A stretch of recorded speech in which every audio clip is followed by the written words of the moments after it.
Welcome to the programme. Our top story this evening, the convicted fraudster behind the MMM pyramid scheme that scammed millions of Russians in the 1990s. Well, he is launching a new get-rich-quick project online. Sergei Mavrodi promises investors in his latest pyramid scheme that they will get a 20 to 30% monthly rate of return. We are joined in the studio by Ivor Bennett. You've already caught a glimpse of him, I'm sure. It's good to see you here. Good to see you too. Ivor, can you please tell us about this man? Who is he and what's he up to now? He's essentially Russia's answer to Bernard Madoff, right? But a lot more popular. He was responsible in the early 90s for Russia's first and largest pyramid scheme that officially was found to have defrauded 10,000 Russians out of around 110 million rubles, which was at the time around $4 million, out of their life savings.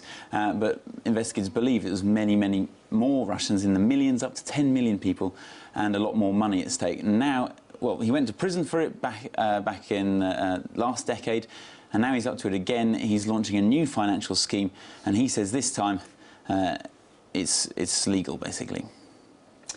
Amazing to think he's back, having another go. Says it's all legal this time. So just explain to us, we will judge ourselves, I think, whether it's going to be a good idea or not. Just explain the new scheme to us. As he said before, he reckons it's going to make people monthly returns of up to 20 to 30%, and he's calling it an international financial social network where all transactions are made between the investors themselves, so no middleman.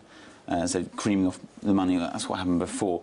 And the way it works is that investors buy a ticket or a share, and then the value of that ticket increases as more investors buy into the scheme, right?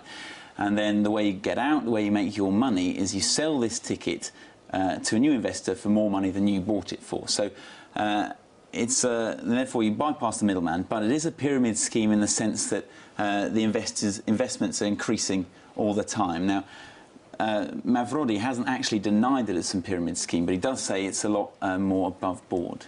And how does it make it better than the previous one? Well, he says he won't be taking any money this time, because that's what happened last time. Obviously. And this time he says it won't collapse. It's a lot more secure. You see, the danger with pyramid schemes, and this is what happened last time, is that they're essentially a fictitious investment scheme. There's no actual profit there, and so it's prone to collapse at any moment. It's got a limited lifespan, because the returns that are paid out, they are paid from the money of the new investment. So it relies on an ever-increasing flow of investment. As soon as that dries up, as soon as people think that it's going to collapse, then they want to take their money out, and then it does collapse because there isn't any money there. And this is what happened before. Back in 1992, 1994, Mavrodi launched this pyramid scheme, and the shares increased dramatically by about 60%, very, very quickly. And then when people wanted the money out, it collapsed. And he, in 2007, was found guilty of defrauding 10,000 people out of around $4 million.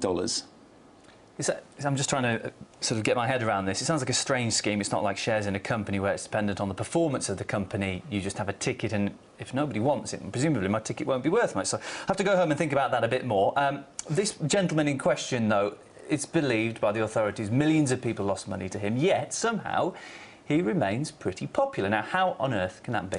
Yeah, it is very strange. He does seem to have achieved somewhat of a cult status in Russia, largely in part of his TV advertising campaign back in the early 90s, when advertising on television opened up. It was some of the first independent advertising, and it was very sort of a quirky advertising campaign. Anya, maybe you remember it? I do, absolutely. It was very popular, because there weren't many TV ads back in the day as well, and it was just gripped your attention. There it is, because it had a few characters. As ordinary Russians, suddenly their life dramatically improves after they've bought shares in this investment scheme.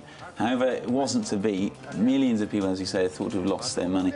But despite this, Mavrodi has kept a very popular image, and this is evident in the sense that he was actually elected to Parliament, to the lower house of Parliament, the State Duma, in 1995 it was, whilst he was actually he was being held in prison that year on charges of tax evasion. He wasn't actually convicted back then. Then he was released so he could run for Parliament. He got in largely because of support from the people he had actually defrauded. These people thought that he and their money were actually victims of a corrupt state, and that it was a government plot to bring it down. And that still was evident and apparent in his trial in 2007, when many of the elderly investors from that scheme in the 90s were there, when the verdict was read out, they were standing up alongside him to receive the verdict, and they were saying that he should be just let free and he hasn't done anything wrong. And here he is trying to do it again, so he's still got that support, clearly. Unbelievable. Amazing, yeah. So Sergei Mavrodi is back. There's a new pyramid scheme brewing there, in case you're interested, and we're talking to our correspondent Ivor Bennett about it. Thanks so much for the information.